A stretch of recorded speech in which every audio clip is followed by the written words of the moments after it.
Hello student, আশা করি তোমরা সবাই ভালো আছো। লেসন টেকের পক্ষ থেকে গুণগত রসায়নের আজকের ক্লাসে তোমাদের সবাইকে স্বাগতম জানাচ্ছি। আজকের ক্লাসে আমরা সময়ন প্রভাব ও সময়ন প্রভাব সম্পর্কিত কিছু ম্যাথ দেখব। চলো আমরা আজকের ক্লাসটি শুরু করি। আমাদের আজকের ক্লাসের টপিক হচ্ছে সময়ন প্রভাব। খুব গুরুত্বপূর্ণ একটা টপিক, হ্যাঁ, প্রশ্ন আসে এখান থেকে মাঝে মধ্যে। ঠিক আছে, মাঝে মধ্যে আসে মানে আসতে পারে। ঠিক আছে, পূর্বে এসেছে সময়ন প্রভাব, কমনায়ন ইফেক্ট। ঠিক আছে, সময়ন কি? সময়ন হচ্ছে কোনো তড়িৎ বিশ্লেষ্য থেকে একটা কমনায়ন উপস্থিত থাকবে। হ্যাঁ, দুইটা তড়িৎ বিশ্লেষ্য থেকে একটা কমনায়ন উপস্থিত থাকবে। এই কমনায়ন উপস্থিত থাকার কারণে দ্রাব্যতার মানের পরিবর্তন হয়ে যেতে পারে। ঠিক আছে, এটাই হচ্ছে সময়ন প্রভাব। সময়ন প্রভাব, আমি সংজ্ঞাটা লিখে দিই। এই সময়ন প্রভাব কাকে বলে? সময়ন প্রভাবটা হচ্ছে যে কোনো নির্দিষ্ট দ্রবণে দুটি তড়িৎ বিশ্লেষ্য থেকে যদি একটি আয়ন উপস্থিত থাকে তখন তাকে সময়ন বলা হয়। মানে দুইটা তড়িৎ বিশ্লেষ্য থেকে একটা কমন আয়ন উপস্থিত থাকবে, ঠিক আছে, তখন তাকে সময়ন বলবো। এই সময়নের কারণে দ্রাব্যতার পরিবর্তন হতে পারে, দ্রাব্যতার মানের পরিবর্তন হয়, একেই বলা হয় সময়ন প্রভাব। ঠিক আছে, লিখি, হ্যাঁ, কোনো নির্দিষ্ট দ্রবণে দুটি তড়িৎ বিশ্লেষ্য থেকে, কোন নির্দিষ্ট দ্রবণে, কোন নির্দিষ্ট দ্রবণে, কোন নির্দিষ্ট দ্রবণে, কোন নির্দিষ্ট দ্রবণে দুটি তড়িৎ বিশ্লেষ্য থেকে, দুটি তড়িৎ বিশ্লেষ্য থেকে কোন নির্দিষ্ট দ্রবণে দুটি তড়িৎ বিশ্লেষ্য থেকে, দুটি তড়িৎ বিশ্লেষ্য থেকে যদি একটি আয়ন উপস্থিত থাকে, দুটি তড়িৎ বিশ্লেষ্য থেকে একটি করে আয়ন উপস্থিত থাকবে কমন। ঠিক আছে, যদি একটি আয়ন উপস্থিত থাকে, যদি একটি আয়ন উপস্থিত থাকে, উপস্থিত থাকে, তখন তাকে সময়ন বলে। ঠিক আছে, তখন তাকে, তখন তাকে সমায়ন বলে, সমায়ন বলে। ঠিক আছে, আর এই সমায়নের কারণে দ্রাব্যতার পরিবর্তন হয়, একে সমায়ন প্রভাব বলা হয়। কি বলেছে? দুটি তড়িৎ বিশ্লেষ্য থেকে যদি একটি আয়ন উপস্থিত থাকে তখন তাকে সমায়ন বলে, আর সমায়নের কারণে দ্রাব্যতার পরিবর্তন হয়, একে সমায়ন প্রভাব বলে। ঠিক আছে, সমায়নের কারণে, সমায়ন প্রভাব কি? কমন আয়ন ইফেক্ট, তাই তো, কমন আয়ন ইফেক্ট মানে ইংরেজিতে বলে। হ্যাঁ, দেখো, সমায়নের কারণে, সমায়নের কারণে,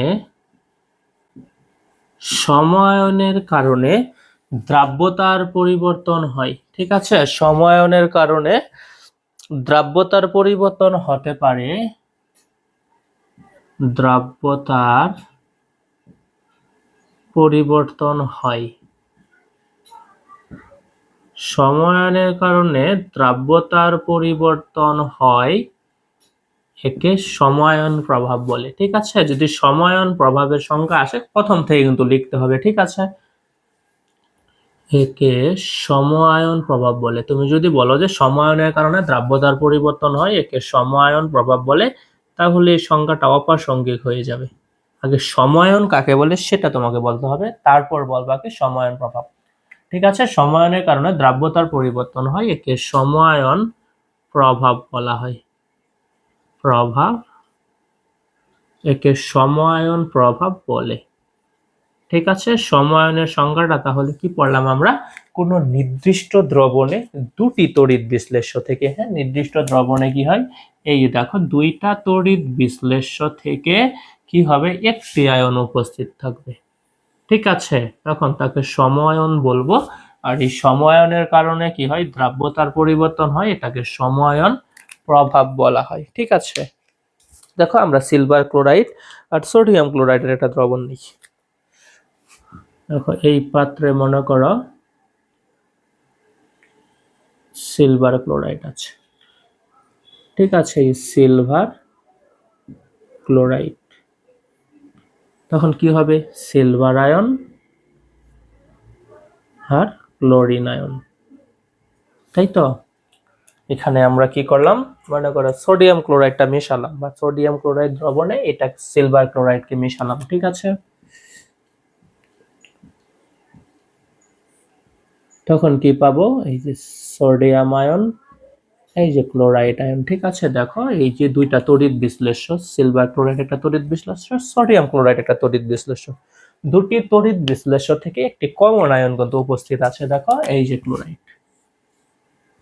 এই কমন আয়ন উপস্থিত থাকাকে বলা হয় সম আয়ন।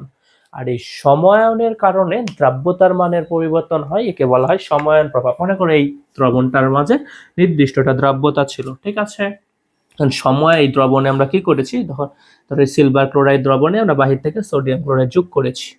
সিলভার ক্লোরাইড যখন ছিল তখন একটা নির্দিষ্ট দ্রাব্যতা ছিল।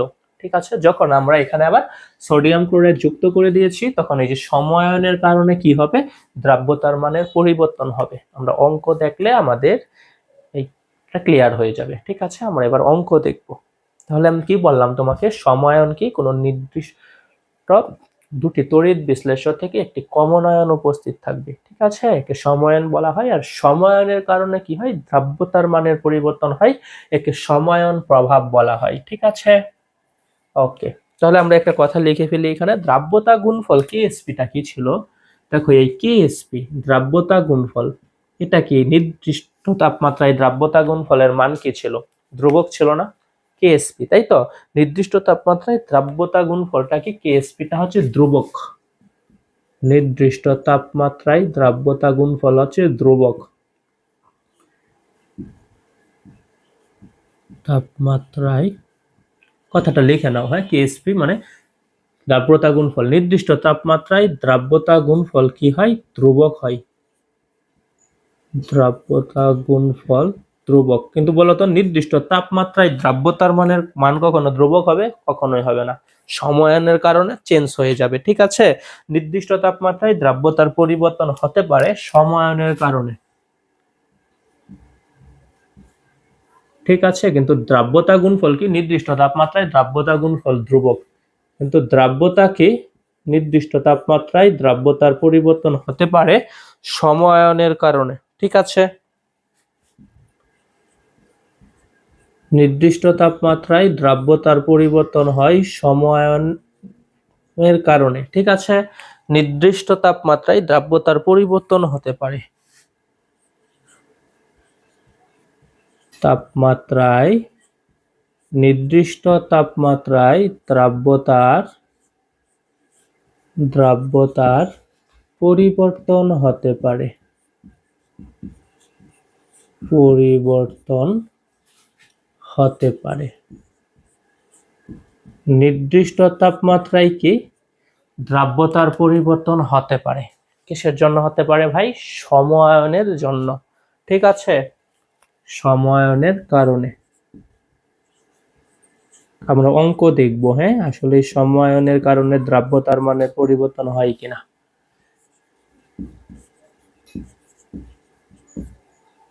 নির্দিষ্ট তাপমাত্রায় কি হতে পারে, নির্দিষ্ট তাপমাত্রায় দ্রাব্যতার পরিবর্তন হতে পারে সমায়নের কারণে।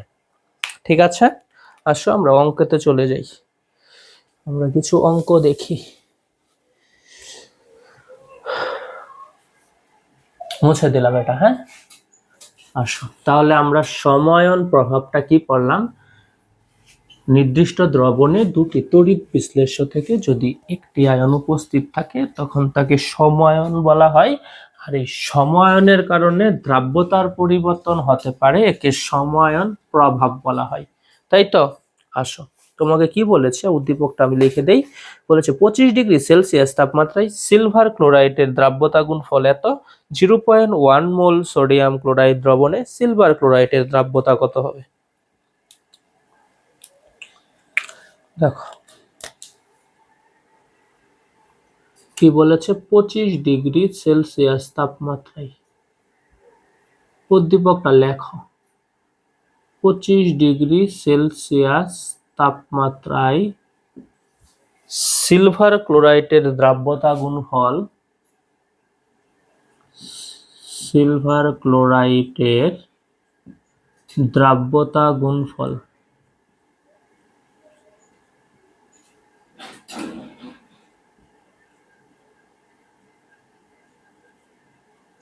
25°C তাপমাত্রায় সিলভার ক্লোরাইডের দ্রাব্যতা গুণফল কত দেয়া আছে? 4 × 10⁻⁻10, 4 × 10⁻⁻10 এত হলে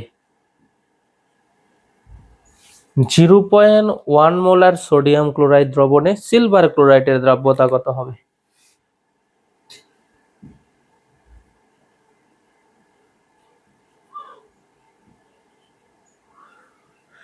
0.1 মোল দ্রবণে।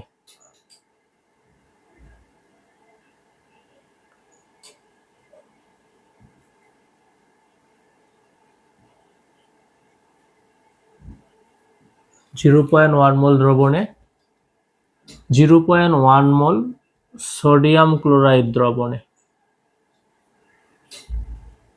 সোডিয়াম ক্লোরাইড দ্রবণে সিলভার ক্লোরাইডের দ্রাব্যতা কত?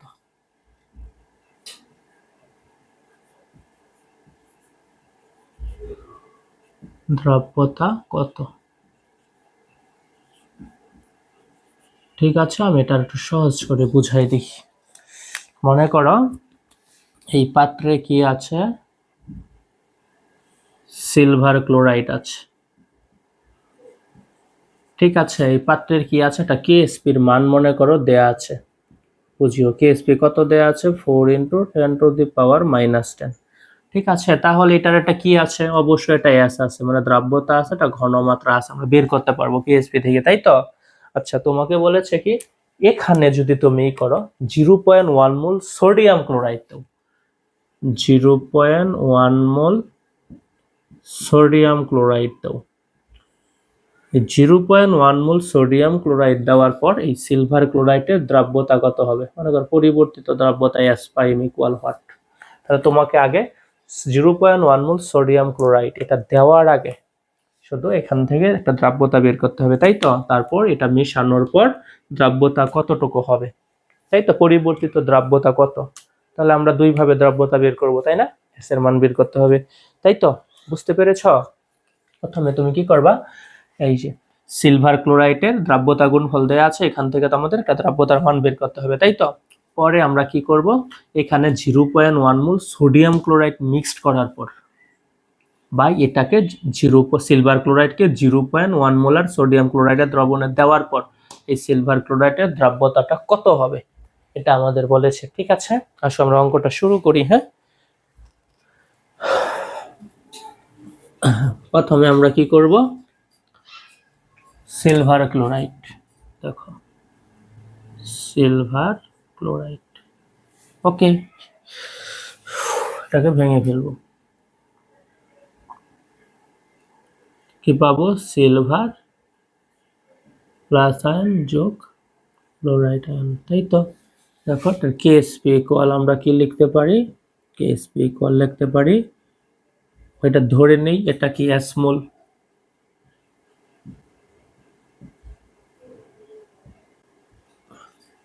এটা এস মোল, এটাও মনে করো এস মোল। ঠিক আছে, তাহলে কেএসপি ইকুয়াল আমরা কি লিখবো বলো?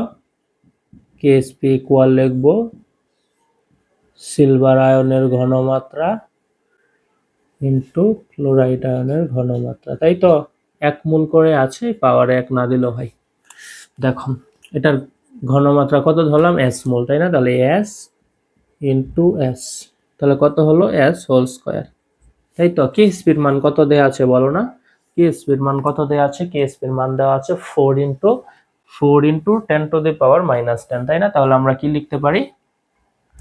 লিখতে পারি দেখো 4 বা কেএসপি বা মান লিখলাম 4 × 10⁻10 স্কয়ার, তাই তো? এখান থেকে আমরা এস এর মান বের করতে পারবো না? কি লিখবো?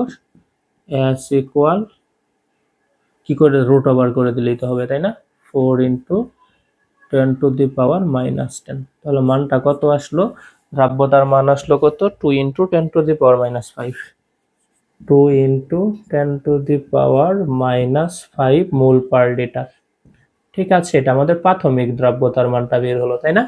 আমরা বের করলাম। এখন তোমাকে কি বলেছিল, এই যে যদি 0.1 মোল সোডিয়াম ক্লোরাইড দ্রবণে, এটার দ্রাব্যতা কত হবে? মানে এই দ্রাব্যতাটা যে আমরা বের করলাম সিলভার ক্লোরাইডের, তাই তো? এখন এই সিলভার ক্লোরাইডটাকে যদি আমরা কি করি, 0.1 মোল সোডিয়াম ক্লোরাইডে ঢালি, তখন সিলভার ক্লোরাইডের দ্রাব্যতা কি হবে? দেখো ঢাললে কি হবে, এই দেখো সিলভার ক্লোরাইড আছে, সোডিয়াম ক্লোরাইডের যে ঢেলে দেই, তাহলে কি হবে বলো তো? এই দেখো সিলভার ক্লোরাইড, এটাকে করলে কি হবে? Sodium plus ion chloride minus ion. এই যে দেখো সমায়ন পেয়ে গেছি আমরা। হ্যাঁ, এই সমায়নের কারণে দেখা যাবে দ্রাব্যতা চেঞ্জ হয়ে যাবে। কতটুকু হয় আসলে আমরা দেখবো সেটা। আচ্ছা, এবার আমরা তাহলে সিলভার ক্লোরাইডের পরিবর্তিত দ্রাব্যতা ধরে নিই, ঠিক আছে? ওকে, আসো মুছে দিলাম। হ্যাঁ, তাহলে এটা আগে কত বের হয়েছে? 2 × 10⁻10। আমরা এবার কি লিখবো? সিলভার ক্লোরাইডের পরিবর্তিত দ্রাব্যতা ধরি পরের স্টেপ এটা। হ্যাঁ, সিলভার ক্লোরাইডের পরিবর্তিত দ্রাব্যতা এক্স ধরে নেই। আগে যেহেতু এস ধরেছি, এবার এক্স ধরে নেই। পরিবর্তিত দ্রাব্যতা এক্স, তাই তো? তাহলে সিলভার ক্লোরাইডটাকে আমরা ভাঙাই ফেলি। হ্যাঁ, আসো, এটা বিদ্যুতের তড়িৎ বিশ্লেষ্য, তাই উভমুখী চিহ্ন লিখলাম। সিলভার যোগ ক্লোরাইড, তাই তো? ধরে নিয়েছি কত? আমরা কত ধরেছি বলো? এক্স মোল ধরেছি, তাই তো?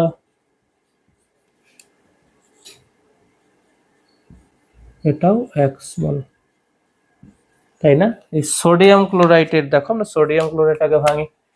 সোডিয়াম ক্লোরাইড হচ্ছে তীব্র তড়িৎ বিশ্লেষ্য, তাই এটা একমুখী চিহ্ন। হয় সম্পূর্ণ আয়নিত হয়ে যাবে। তাহলে কি হবে? সোডিয়াম পাবো যোগ ক্লোরাইড পাবো, তাই তো? দেখো, তাই সোডিয়াম ক্লোরাইডের কত দিয়েছে? কত মোল দিয়েছে? 0.1 মোল, তাই না? তো লিখি 0.1 মোল। এটাও তো 0.1 মোল, এটাও 0.1 মোল। দেখছো, তুমি সমায়ন পেয়ে গেছো কিন্তু। এই যে দেখো সমায়ন, ঠিক আছে? আসো আমরা এবার অঙ্কটা করি। কেএসপি এর মান, সিলভার ক্লোরাইডের কেএসপি। তাহলে কেএসপি ইকুয়াল আমরা এবার কি লিখবো? দেখো কেএসপি ইকুয়াল কি লিখবো? সিলভার আয়নের ঘনমাত্রা ইনটু ক্লোরাইড আয়নের ঘনমাত্রা। ঠিক আছে ভাই? ওকে, দেখো তো সিলভারের ঘনমাত্রা আমরা কত ধরেছি? এই যে এস মোল, ঠিক আছে? এক্স মোল, এই লিখলাম এক্স ইনটু, বলো তো ক্লোরাইড আয়নের ঘনমাত্রা কত? দেখো কি হয়েছে, এক্স মোল আবার আছে 0.1 মোল, আমরা দুটাকে যোগ করে দিব। ঠিক আছে, তাহলে কত হবে?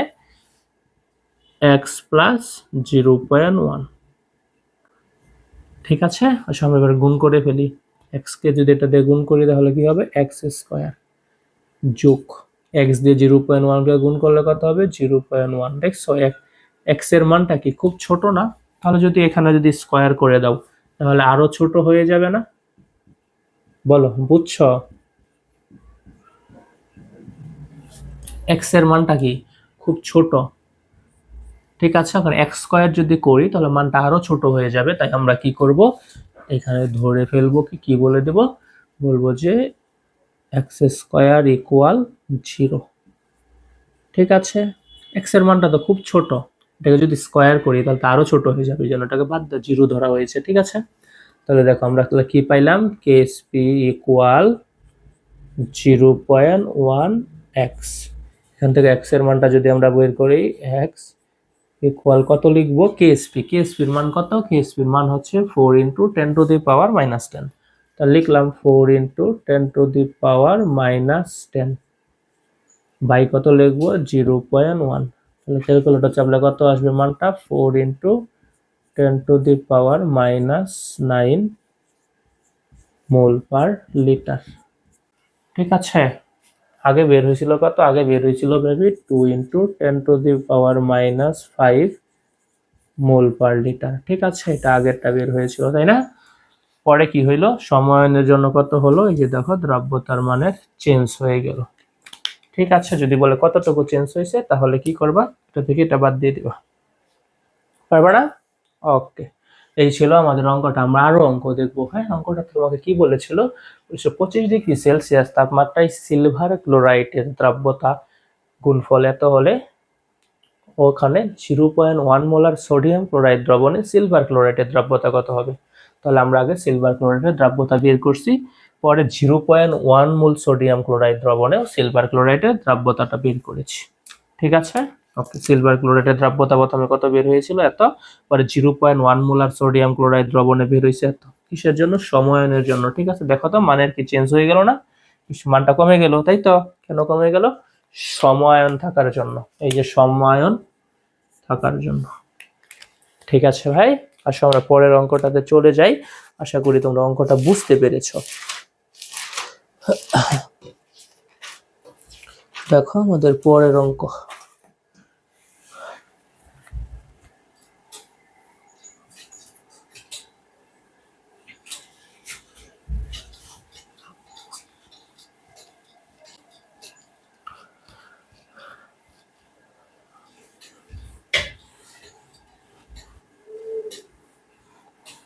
আমাদের অঙ্ক নম্বর হচ্ছে 2।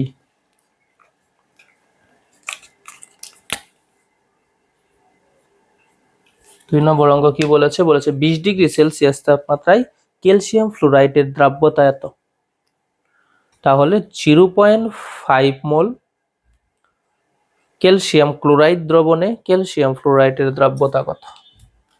বলেছে কি 20°C তাপমাত্রায়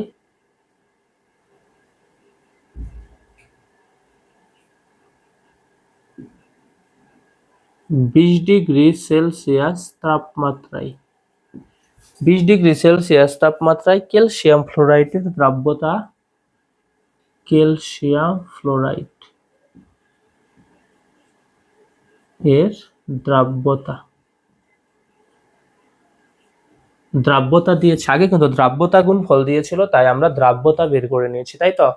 এবার দ্রাব্যতার মান দিয়েছে তাই আমাদের দ্রাব্যতা গুণফলের মান বের করতে হবে, কারণ পরবর্তী স্টেপে লাগবে দ্রাব্যতা গুণফলের মান। দেখো 20°C তাপমাত্রায় ক্যালসিয়াম ফ্লোরাইডের দ্রাব্যতা কত দিয়েছে, 3.41 × 10⁻⁻4 মোলার। ঠিক আছে, তাহলে মোলার কি, মোল পার লিটার, মোলার, তাহলে 0.5 মোল, তাহলে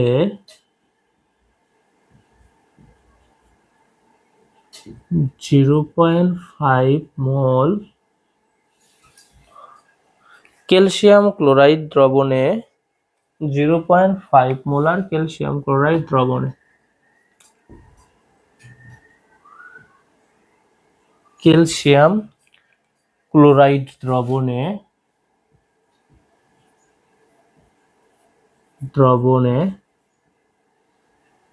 ক্যালসিয়াম ফ্লোরাইডের দ্রাব্যতা কত, এত এর দ্রাব্যতা কত। ঠিক আছে, এখানে লিখে এত এর দ্রাব্যতা কত, দ্রাব্যতা কত। তোমাকে কি বলেছে, 20°C তাপমাত্রায় ক্যালসিয়াম ফ্লোরাইডের দ্রাব্যতা দেওয়া আছে। পরে কি বলেছেন, যে 0.5 মোলার ক্যালসিয়াম ক্লোরাইড দ্রবণে ক্যালসিয়াম ফ্লোরাইডের দ্রাব্যতা কত। দেখো মনে করো এখানে কি আছে, এখানে আছে হচ্ছে কি এটার এস ক্যালসিয়াম ফ্লোরাইড, এটার এস এর মান দেওয়া আছে কত 10⁻⁻⁴ দেওয়া আছে। ঠিক আছে, তোমাকে বলেছে কি এখানে যদি তুমি কি করো এই যে ক্যালসিয়াম ক্লোরাইড কতটুকু দাও 0.5 মোলার ক্যালসিয়াম ক্লোরাইড যদি দাও তখন দ্রাব্যতার মান কত হবে। ঠিক আছে, তখন কিন্তু এটা যখন মিশাবো তখন কিন্তু সমায়ন চলে আসবে। দেখো এই যে ক্যালসিয়াম ফ্লোরাইডের ক্যালসিয়াম, ক্যালসিয়াম ক্লোরাইডের ক্যালসিয়াম। ঠিক আছে, সমায়নের কারণে দ্রাব্যতার মানে চেঞ্জ হয়ে যায়, আমরা দেখবো সেটা। হ্যাঁ, আসলে আমরা অঙ্কটা শুরু করি।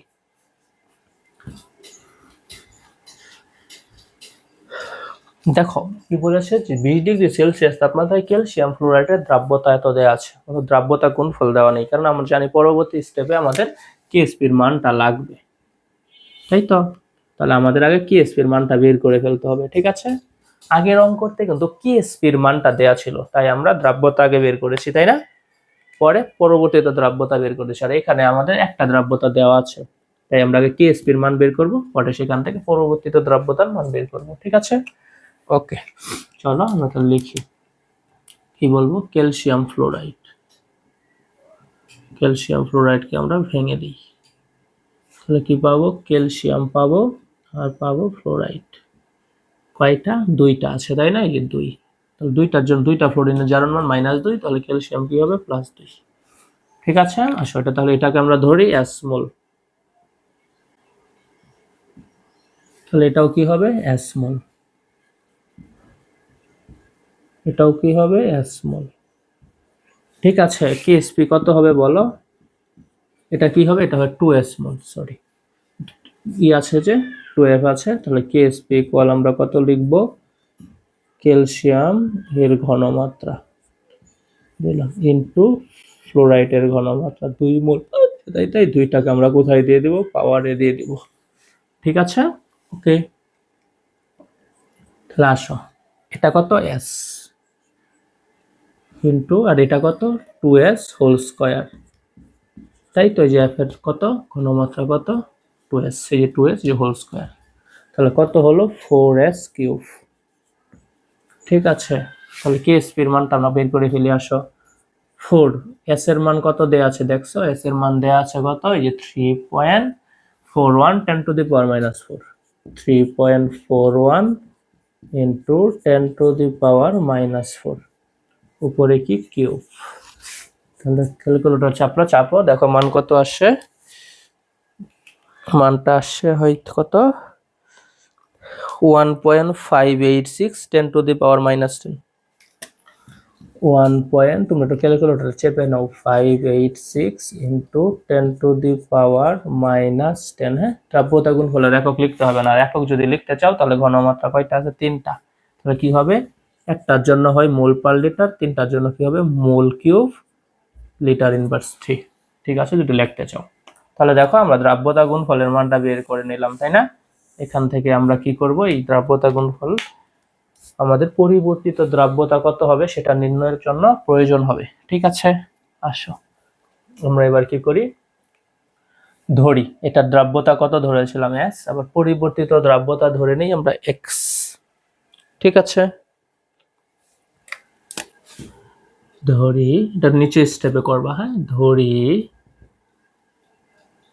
ক্যালসিয়াম ফ্লোরাইডের পরিবর্তিত দ্রাব্যতা, পরিবর্তিত দ্রাব্যতা X। ঠিক আছে, আগের দ্রাব্যতা কিন্তু দেয়া আছে, দেখছো এই যে, আমরা পরিবর্তিত দ্রাব্যতাটা বের করি। ঠিক আছে, ক্যালসিয়াম ফ্লোরাইডকে আমরা ভাঙাইলে কত পাবো, ক্যালসিয়াম 2+ যোগ 2 ফ্লোরাইড, ধরে নিয়েছি আমরা কত X মোল, তাই না? X আর এটা কি হবে 2X। ঠিক আছে, ওকে, আসো তাহলে ক্যালসিয়াম ক্লোরাইডেরটা কত হবে দেখো, ক্যালসিয়াম ক্লোরাইড কি দিয়েছে 0.5 মোলার, ক্যালসিয়াম ক্লোরাইড, তাই তো? হ্যাঁ, ক্যালসিয়াম ক্লোরাইড কত হবে ক্যালসিয়াম 2+ যোগ 2 ক্লোরিন। দেখো তো এটার ঘনমাত্রা কত দিয়েছে 0.5 0.5 তাই তো। এটা কত দিয়েছে এটাও তো 0.5ই হবে আর এটা কত হবে 2 × 0.5 ঠিক আছে। তো মোলার দেখো তো সময়নটা কোথায় এই যে দেখো ক্যালসিয়াম এই যে দেখো ক্যালসিয়াম তাই তো এই যে এতটুকু আমাদের সমায়ন তাই তো। আচ্ছা আমরা এবার অঙ্কটা করি ঠিক আছে এটা মুছে দিলাম হ্যাঁ। তাহলে আমরা কেএসপি ইকুয়াল কত লিখবো বলো কেএসপি ইকুয়াল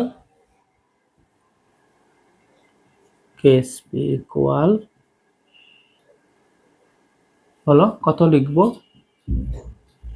ক্যালসিয়াম আয়নের ঘনমাত্রা ইনটু ফ্লোরাইড আয়নের ঘনমাত্রা তাই তো উপরে কি আছে স্কয়ার আছে। দেখো তো ক্যালসিয়ামের ঘনমাত্রা কত হবে x প্লাস 0.5 তাই তো লিখলাম কত লিখবো x প্লাস 0.5 ইনটু ফ্লোরাইড কত হবে কি আছে 2x আছে তাই তো ফ্লোরাইড আছে কত 2x এই যে দেখো 2x তাহলে আমরা লিখি 2x হোল স্কয়ার তাহলে কত হবে দেখো তো 4x আচ্ছা আরেকটা লাইন করি 0.5 ইনটু 4x স্কয়ার তাই তো এই যে এটাকে 2x হোল স্কয়ার কে করলে আমরা কত পাই 4x স্কয়ার এই 4x স্কয়ার দিয়ে একবার এটাকে গুণ করব একবার এটাকে গুণ করব তাই তো তাহলে কত হবে বলো তো 4x কিউব ঠিক আছে যোগ কত হবে 4 দিয়ে যদি আমরা 0.5 কে গুণ করি তাহলে কত হবে 2x স্কয়ার তাই তো এটাই আসলো আমাদের মানটা তাই না বা কেএসপির মানটা আমরা জানি দেখো এখানে x এর মানটা কি খুব ছোট মান x এর তাই না তাহলে x কিউবের মান তো আরো ছোট হয়ে যাবে তাহলে আমরা কি করব x কিউব ইকুয়াল 0 ধরে নেব ঠিক আছে মোট কথা ভাই পাওয়ারে যেটা বেশি থাকবে সেটাকে 0 ধরে নেবা ঠিক আছে ওকে তাহলে আমরা এখান থেকে কি লিখতে পারি KSP equal 2x whole square ঠিক আছে এখান থেকে যদি আমরা x এর মানটা বের করি তাহলে কত লিখবো কেএসপির মান দেখো তো কেএসপির মান কত কেএসপির মান আমরা কত বের করেছিলাম কেএসপির মান বের করেছি 1.586 ইন্টু 10 টু দি পাওয়ার -10 এটা আমরা কেএসপির মান বের করেছিলাম ঠিক আছে কেএসপি এটাকে যদি x এর মান বের করি তাহলে 2 নিচে এসে পড়বে তাই তো ওকে ঠিক আছে যেখানে হোল স্কয়ার আছে তাই আমরা কি করে দেব হোল স্কয়ার আছে তাই আমরা এটাকে রুট করে দেব ঠিক আছে এই যে দেখো রুট করে দিয়েছি রুট করলে x এর মান কত আসবে দেখো রুট করলে x এর মানটা আসবে হচ্ছে কত 8.9 10 to the power -6 10 to the পাওয়ার -6 কি হবে মোল পার লিটার বা মোলার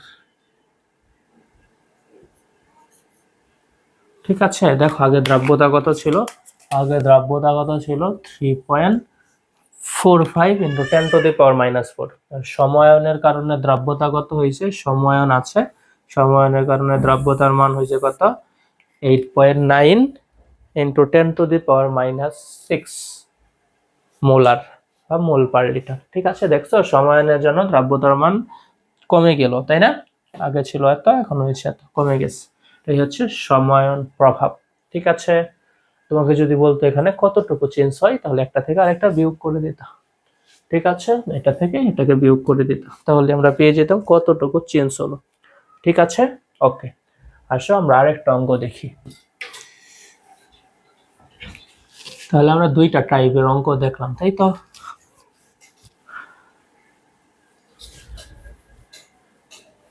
অঙ্কটা নিচে হিসাবের সময় কি যেটা বলছে কি যেটাতে পাওয়ার বেশি থাকবে, x এর পাওয়ার যেটাতে সেটাকে তুমি 0 ধরে ফেলবা। ঠিক আছে, মনে করো x এর পাওয়ার 1 থাকলো, 2 থাকলো, 3 থাকলো, তখন তুমি কি করবা, 1 রে রাখবা, 2 আর 3 আউট করে দিবা। ঠিক আছে, ওকে। বা থাকলো মনে করো 2 আর 3, তখন 3 কে আউট করে দিবা, 2 রাখবা। আসো আমরা আরেকটা অঙ্ক দেখে ফেলি, খেয়াল করি অঙ্কটা কি বলেছে তোমাকে। 25 ডিগ্রি সেলসিয়াস তাপমাত্রায় একটি বিকারে স্ট্রনশিয়াম ফ্লোরাইডের পানিতে 25 ডিগ্রি সেলসিয়াস তাপমাত্রায় 25 ডিগ্রি সেলসিয়াস তাপমাত্রায় একটি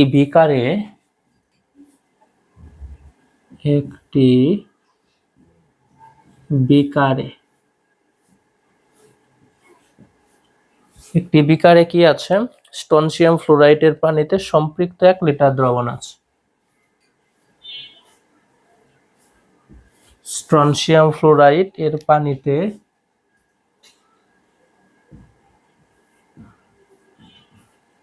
1 লিটার দ্রবণ আছে, 1 লিটার সম্পৃক্ত দ্রবণ আছে পানিতে। সম্পৃক্ত 1 লিটার কি আছে পানিতে, কি বলেছে, পানিতে সম্পৃক্ত 1 লিটার দ্রবণ আছে। পানিতে স্ট্রনশিয়াম ফ্লোরাইডের পানিতে সম্পৃক্ত 1 লিটার দ্রবণ আছে। সম্পৃক্ত 1 লিটার দ্রবণ আছে। ঠিক আছে, তোমাকে বলছি স্ট্রনশিয়াম ফ্লোরাইডের দ্রাব্যতা গুণফল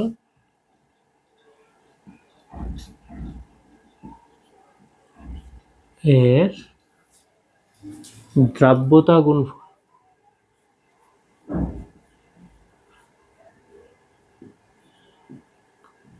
স্ট্রনশিয়াম ফ্লোরাইডের দ্রাব্যতা গুণফল 8 × 10⁻⁻10, 8 × 10⁻⁻10। ওই বিকারের দ্রবণে 0.1 মোল সোডিয়াম ফ্লোরাইড গোড়া যোগ করা হলে দ্রাব্যতার পরিবর্তন হবে কি? ওই বিকারের দ্রবণে মানে স্ট্রনশিয়াম ফ্লোরাইডের বিকারের দ্রবণে 0.1 মোল দ্রবণে 0.1 মোল সোডিয়াম ফ্লোরাইড। ঠিক আছে, এই দেখো, এই যে ফ্লোরাইড, এই যে ফ্লোরাইড কমন আয়ন চলে আসলো, সমায়নটা চলে আসলো, তাই না? গোড়া যোগ করা হলো, গোড়া যোগ করা হলো।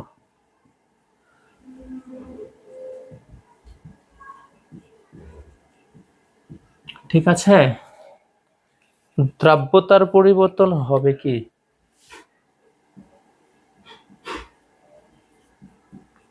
দ্রাব্যতার পরিবর্তন কত, বা দ্রাব্যতার পরিবর্তন হবে কি? এটা হইছে উদ্দীপক। কি বলেছে? স্ট্রনশিয়াম ফ্লোরাইড এর 1 লিটার সম্পৃক্ত দ্রবণ, এটা এখানে কি আছে, কেএসপির একটা মান আছে 8 × 10⁻⁻10। যেহেতু কেএসপির মান আছে, তাহলে তো একটা এস এর মানও আমরা বের করতে পারবো, তাই তো? এখানে একটা ঘনমাত্রা আছে, একটা দ্রাব্যতার মান আছে। এখানে যদি কি করো 0.1 মোলার 0.1 মোল যদি কি করো ভাই, 0.1 মোল সোডিয়াম ফ্লোরাইড যুক্ত করো, তখন দ্রাব্যতা কত হবে? S প্রাইম ইকুয়াল হট, তখন কত হবে বুঝছো? কারণ কি দেখো তো, এখানে সোডিয়াম ফ্লোরাইড, তাই না? এই যে ফ্লোরাইড, ফ্লোরিন, এই যে দেখো ফ্লোরিন, সময়ান আসছে, তাই না? সময়ানের জন্য অবশ্যই পরিবর্তন হয়ে যাবে। আসো আমরা অঙ্কটা পড়ি।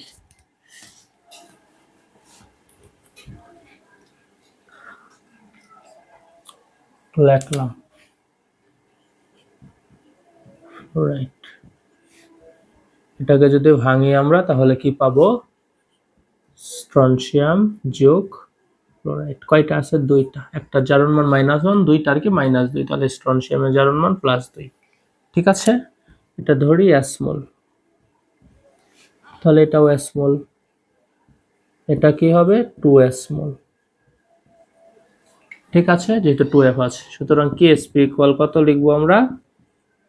কেএসপি ইকুয়াল স্ট্রনশিয়াম আয়নের ঘনমাত্রা ইনটু ফ্লোরাইড আয়নের ঘনমাত্রা। হ্যাঁ, আর মূল সংখ্যাটা কিসে দিব? পাওয়ারে দিব। এই যে 2 পাওয়ারে দিয়ে দিয়েছি। এটা ঘনমাত্রা কত? s, আর এটা কত? 2s, এই যে হোল স্কয়ার।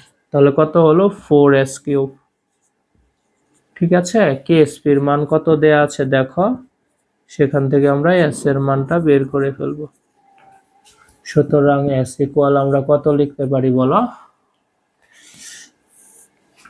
কেএসপি এর মান কত দেয়া আছে দেখো, এই যে কেএসপি এর মান 8 into 10 to the power minus 10। এই যে 8 into 10 to the power minus 10। ঠিক আছে, কেএসপি s এর মান বের করতে আছে, তাই না আমরা? তাহলে কি হবে? 4টা নিচে এসে পড়বে আর s এর মানটা কি উপরে চলে যাবে। এই যে কেএসপি এর মান আমরা উপরে লিখেছি। ঠিক আছে, s এর মান বের করতেছি আমরা, তাহলে 4 নিচে আসবে এবং কেএসপি টা উপরে চলে যাবে। এই যে লিখছি কেএসপি এর মান উপরে, নিচে লিখবো কত? 4। এখানে s কয়টা ছিল? 3টা। আমরা বের করতে হবে কয় করব কয়টা? একটা। তাহলে এইটাকে আমরা কি করব? পাওয়ারে 1/3 করে দেব। ঠিক আছে, তাহলে একটা s এর মান চলে আসবে। একটা s এর মান কত আসলো? একটা s এর মান আসছে কত? 5.848 10 to the power minus 10। 5.848 into 10 to the power minus 4 mole per litre বা মোলার। বুঝছো? আমরা এবার দেখব সময়নের জন্য দ্রাব্যতা কত হয়। ঠিক আছে, এটা সময়নের আগে কিন্তু দ্রাব্যতার মান। ঠিক আছে, এবার আমরা কি করব? এটাকে আমরা কি করব? এখানে কি নিয়ে আসব? 0.1 মোলার সোডিয়াম ফ্লোরাইড নিয়ে আসব। ঠিক আছে, এখানে যদি 0.1 মোলার সোডিয়াম ফ্লোরাইড নিয়ে আসি, ঠিক আছে, তখন দ্রাব্যতার মান এটা কতটুকু পরিবর্তন হলো সেটাই আমরা দেখব। ঠিক আছে, আসো আমরা অঙ্কটা করি। তাহলে ধরে ফেলি এবার সিলভার ফ্লোরাইডের পরিবর্তিত দ্রাব্যতা, স্ট্রনশিয়াম ফ্লোরাইডের পরিবর্তিত দ্রাব্যতা, ফ্লোরাইডের পরিবর্তিত দ্রাব্যতা, স্ট্রনশিয়াম ফ্লোরাইডের পরিবর্তিত দ্রাব্যতা, স্ট্রনশিয়াম ফ্লোরাইডের পরিবর্তিত দ্রাব্যতা ধরে নিলাম x। তাহলে কি হবে? স্ট্রনশিয়াম ফ্লোরাইড ভাঙলে কি হবে? স্ট্রনশিয়াম 2 প্লাস যোগ 2 ফ্লোরাইড। ঠিক আছে, এটাকে কি ধরবো? x ধরি। তাহলে এটা কত হবে? x মোল, আর এটা কি হবে? 2x মোল। ঠিক আছে, ওকে। আর কি বলেছে ওইখানে? যদি 0.1 মোলার 1 মোল সোডিয়াম ফ্লোরাইড দেই। ঠিক আছে, ওকে। এই সোডিয়াম ফ্লোরাইডটা কি? সোডিয়াম ফ্লোরাইডটা হচ্ছে তীব্র তড়িৎ বিশ্লেষ্য, তাই একমুখী চিহ্ন, হয় সম্পূর্ণ আয়নিত হয়ে যাবে। তাহলে কি পাবো? সোডিয়াম আয়ন যোগ ফ্লোরাইড আয়ন। ওকে, এটা কত দিছে? 0.1 মোল দিছে। তো লিখি 0.1 মোল, এটাও কত? 0.1 মোল, এটাও হবে 0.1 মোল। ঠিক আছে, এই যে দেখো, এই যে ফ্লোরাইড আয়ন, তাই না? সময়ন চলে আসছে। দেখবো আমরা সময়নের কারণে দ্রাব্যতার মানে কতটুকু পরিবর্তন হয়। এই সেট মুছে দিলাম। হ্যাঁ,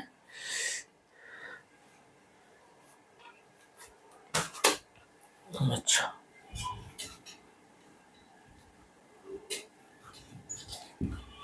কি লিখবো? কেএসপি ইকুয়াল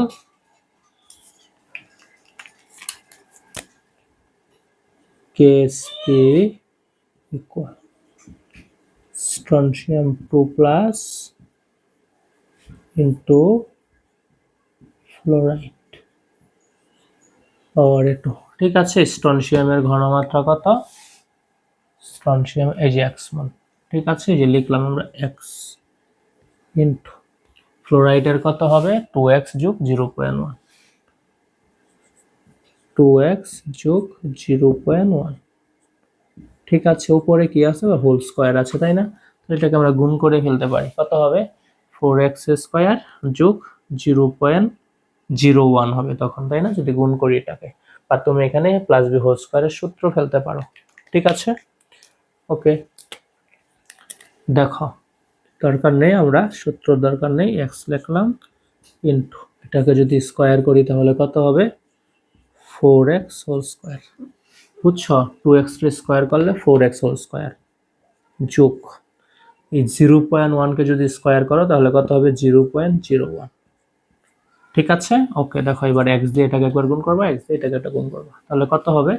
x দিয়ে 4x স্কয়ার কে গুণ করলে কত হবে? 4x কিউব যোগ x দিয়ে যদি 0.101 কে গুণ করো তাহলে কত হবে? 0.01 x। দেখছো x এর মানটা কত ছোট, তাই না? তাহলে এটা x কিউব করলে কি হবে? আরো ছোট হয়ে যাবে, তাই না? তাহলে আমরা কি লিখবো? লিখে নিব যে x কিউব ইকুয়াল 0। ঠিক আছে, ওকে।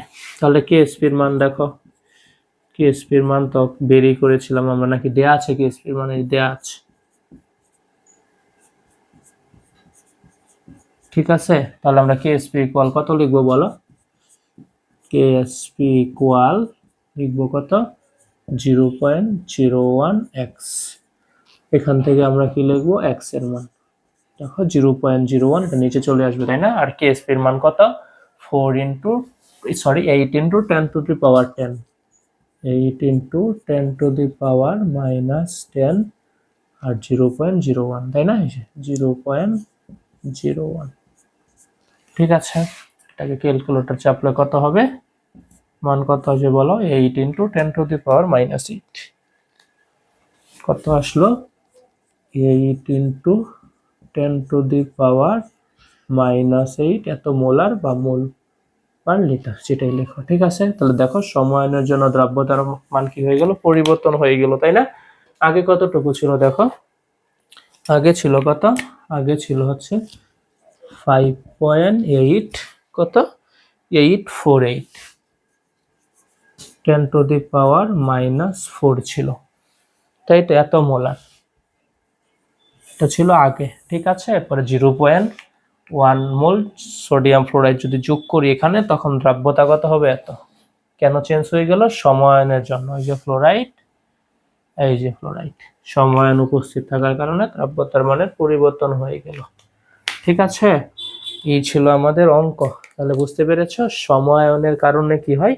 দ্রব্যতার মানের পরিবর্তন হয়, এটাই হচ্ছে সমায়ন প্রভাব। তাহলে আজকের ক্লাসে আমরা সমায়ন প্রভাব সম্পর্কে জেনে নিলাম, তাই তো? কয়েকটা অঙ্ক দেখলাম, তোমরা এই অঙ্কগুলো ভালোভাবে প্র্যাকটিস করিও, তাহলে হয়ে যাবে। ওকে, আশা করি তোমরা সবাই আজকের ক্লাসটি বুঝতে পেরেছো। তোমাদের সাথে পরবর্তী ক্লাসে আবারও দেখা হবে। সবাই ভালো থেকো, সুস্থ থেকো, ধন্যবাদ।